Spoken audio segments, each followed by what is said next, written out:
Manipur के अहानबा neuro patients के तंगाइरबा specialised hospital neuro emergency trauma net multi speciality hospital सिंगजाई मथक टोंगथाम लिकाइदा हांदुकचरे हॉस्पिटल असना मरुइना बीपी स्ट्रोक ब्रेन ट्यूमर लंबी की खुदोंथिबा spinal disc prolapse spinal tumour अमदी माइग्रेन चिंगबा लायंगली हॉस्पिटल असदा न्यूरो की लायंग चंगबा अफबा मखल की खुसु खुलाई अमदी मशीन मरांग कायदे लई मशीना कोक मरी लेनबा तोंगान तोंबा मखल की अनाबसिंग निंगथिना लायंगली लमदम मसिदा neuro surgeon यामना तांगलिबा मरमना चिंगमदी Arap मफमदगी Lakpa अनाबसि neuro surgeon उननब होनबदा अवाबा क्या मायोंगदरी मसिदा सुनतना मतम थिंथना अनाबा लायंगना मरम ओरगा खुदोंथिबा क्या सुमायोंगदरी मसी पुनमक्तगी खरदो ओरबसु कन्ननबा doctor Parkinson Singh MCS neuro surgery AIIMS new दिल्लीना मसामकी हॉस्पिटल असिदा पुंग कुनमरी लेदुना अनाबा सिंह लायंगली हॉस्पिटल असिदा अताब ममलदा लायंग मतनतना OPD जनरल अमदी ICU beds operation medicine x-ray अमदी लैब कमैदी नबसनसु अताब ममलदा फंगल्ली ngasi magdenshin biro amadi kudong chaba singa silobi ho hena kubam road gi damak hospital asigi telephone number 7005534166 natraga 8974572154 da pau phabirak yagani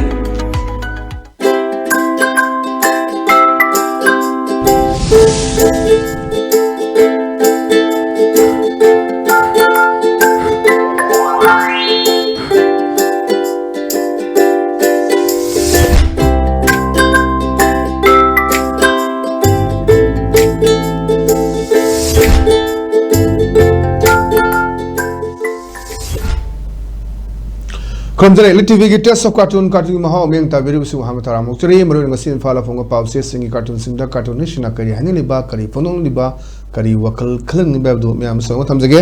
am lokho jage sanga express ki onthok panida ba koi cartoon sing biu yam phajaba koi gi yong amaga lin amaga wari sana bagi poni ada yong si koi tai pun basi koi ukil gi tai pun bagi mong ni symbolic oi ba potu dani thamise adida aiga BBS na thamlak pani yam phajaba kadaida ngasagi pambi masu yali popi pambi ka suman ba magi mayawri ko yong sina phamisi yong sida mo koi logi ba tai ko punsi koi ukil naga pun ba ko pun duni thamise adugi mong su yawri ada mana haina logi mathakta kanamta leite harisi chumbra na aduni sai sida adum ngasagi tai pun me mong si ukil naga to bo mong duni aiga gi sia de man hangak paneba logi mathakta kanamta leiti hari si sombrana adaida there is no above the lower me hana mana ai lens dai no logi mathakta sakhang daba lei sakhang daba singna ha ki ba mayam gi FIR mayam kappaga leiri kuidri army garrison manungda mang ki ba amasu adum thiba khangkidre nang sai khoi ema khong da tuanga changi khoi ke badu duni sigi masagi saru phauba machin om phangdaba myam lei duni sakhangdaba jangang pam cha anim su pam chang ne pim cham su changi ba thiba khangdana myam ma jit lei duna logi mathakta kanamta lei ti si chumbra ga da lale logi mathakta sakhangdaba lei hai sine ba sakhangdaba sna hat ki ba myam gi FIR myam kappaga leiri kuidri army garrison manung da mang ki ba amasu adum thiba khangkidrena alai makhongi manungda changega adum thiba khangdana adum khoi haji phawda lei sini ana sisi yam phajaba sigi manungda issue achouba khoigi wan to amasu piba yam phajaba cartoon ne thamjage pathang da lei sina khoi sana laiba ki loire dana aduni loire dana asda khoi mamanaba ani khakse wari sanabani haji leiba maruina lengak si chaktopa ngamde bu kai non mitrom duni sure expansion ngamdi kai non hoi expansion doge tolakpada koi si litan gi rang tholakpa mayama si khudong cha do mayama leram basu yai adaina man hayab ne ba lenga chok thopa ngam drisibu kyamu yamna solab za no ne na hayab ne mana ba basina ada mana ba masina kum kane kumai khuna son badu ne ni hoji phau chok thok tri basina adana khoi ngarang Manipur ke chief minister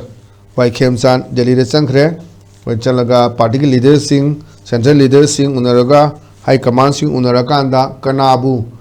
aduga karamba minister hengdage kari portfolio pigdage si yam tuna lauthorani na khalli aduga lengak si achoubai ne haijabedo chief minister gidi acid test ni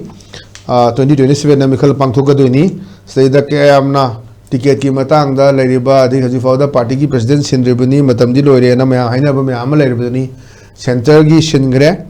party ki national party di shingre mkhoi gi aduga state ki sin basyo ngare Manipur ki sinri adu lainere myam ni na 2027 sida dum full swing da mana hona dana absolute majority phang amaga di dum massive simisyo na mu retain to boya bagi khudong chaw fangadol beni aduna full swing da hona rakani adu ki potuni aduna saigi lenga phok to bangam drisibu kyam na sola jano ne na aduna son baduni hoju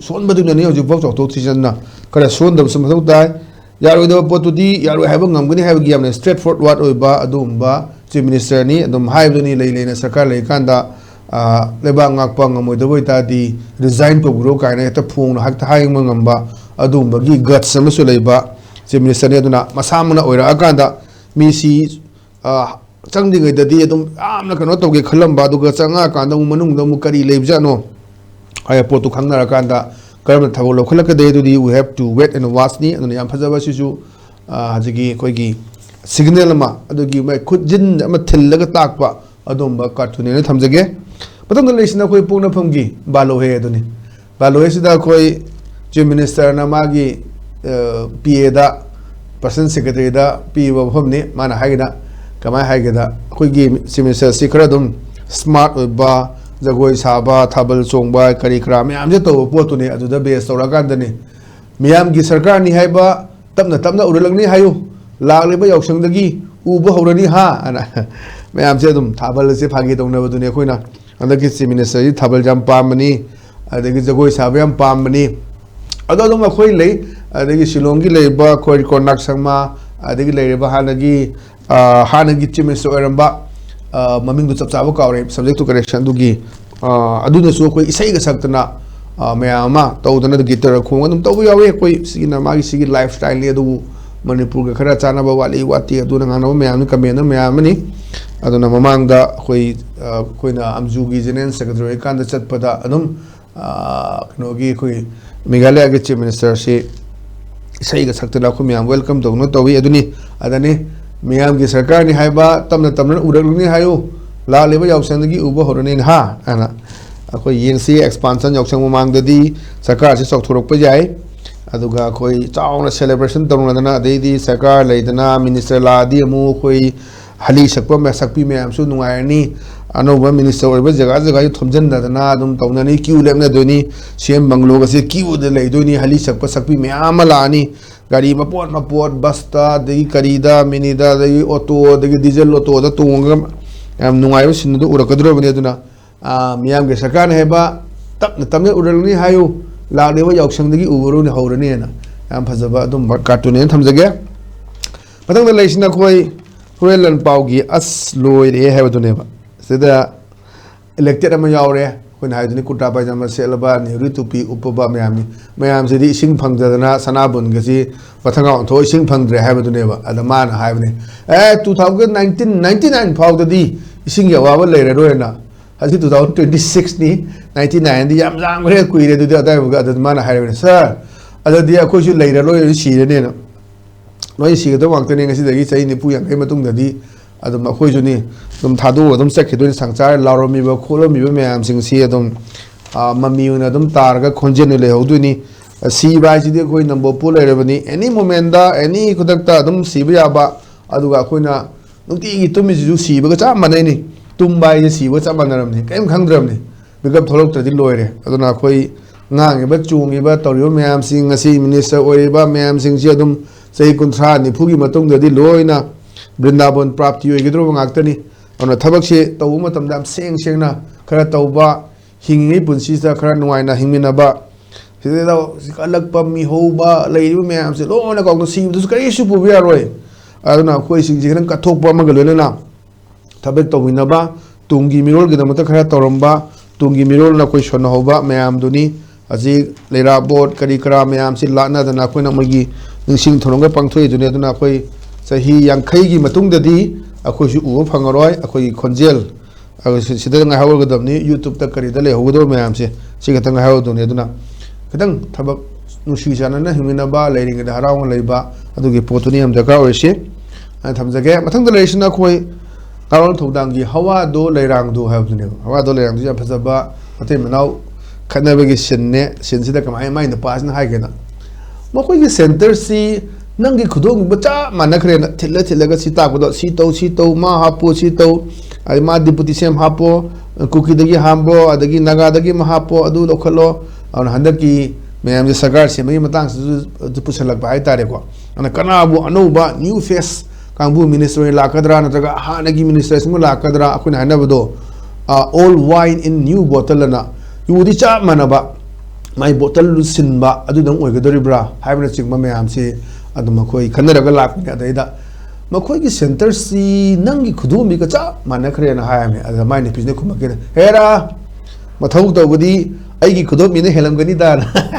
अदम नुपीसना हारा कांददी हेक तौदो मी सेक्ता यावपोंते मालेम सदा हाइसिने खोई लोइना मगदा नुपीना ngमदब नुपासे पाक लेरमोइना कताजित किवानी ngमबा हाइसे अतगी वानते इमुंग इरांग हौदनबनेबा इमुंग इरांग अदुना लेबाक से कांखोंग चाइदनबा इंग तपना लेनबा अदम यानरगा चतपदो adjustment हैबदो अने अदुगी खुदोंग चाव लौबा नुपी मयाम से लेतब नते अदैदा अदम सिदा मवागा जे फुदबगा यावरिमिदो आम तो वदु मक्ति फते नसाइदा मानरगा लंजेन मानरगा ममांग चका आतना थौजा पोते मनिंग चका आतना पंचर ओरेदी सांग चतप ngमोय अनु वानी थौदी थौनी ते ना अनु ममांग चका सु मनिंग चका जो निमक चा मानन नुसित के फजना यावगदी फजना थौदबदा यांग चेनगदोरेबनी डेवलपमेंट के से लाक्तोरी अदुना नसाइगी अदुना मोट मानबा थोंग मानबा मथौ ताय अदु याम फजबोनी मखोगी सेंटर से नंगी खुदुम बिगा चा मानखरेना थिल्ला गदु तवदा अदमाना हाय माने पुना एरा मथौ तौबदी आई खुदुम मिने हेलमगनी दाना याम फजबा अदुम नोकचु नोनिंगबा याम फजबा कार्टून थमजगे मतंग लेशन कोई पीपल्स क्रॉनिकल गी संडे स्पॉइलर अदुनी अर मोय मैम जे खना नैना बने मंत्री मंडल मैम ऑफिसर मैम सिंग से टेबल से फमगा अद कहिनो हाय गांदा यू सी येंगो there is always a confusion khona dum sida confusion ba chamam na ba maleyeba kai matang da over valleys and hills chingam sung tam hai na sidi matang da khoi gi confusion jat ba leyeba both represent our state ani magda hilam sun valleys na khoi state manipur si represent to ineba so as our same is manipur same aduna khoi gi same se manipur gi chief minister ni valley gi chief minister natte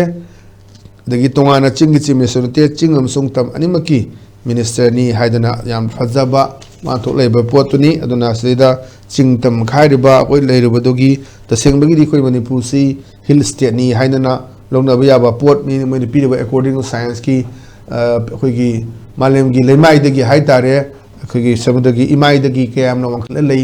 हाइबना Ching मयाम they according to मतुंग ने दे कोइ चिंग की state नि हाइदना लोगदबने बा मयाम लई अदुबु hills valley na khaido oga leire ana masi confusion leibom si haibagi aduma message ama biba cartoon ni haidana ai thamjage ana ngasi gidi aduma ELITETV gi test of cartoon ma ha matang solution jare meng tabiri ba singbo mo kan khurum je bol na kainane be athani jari pine birsi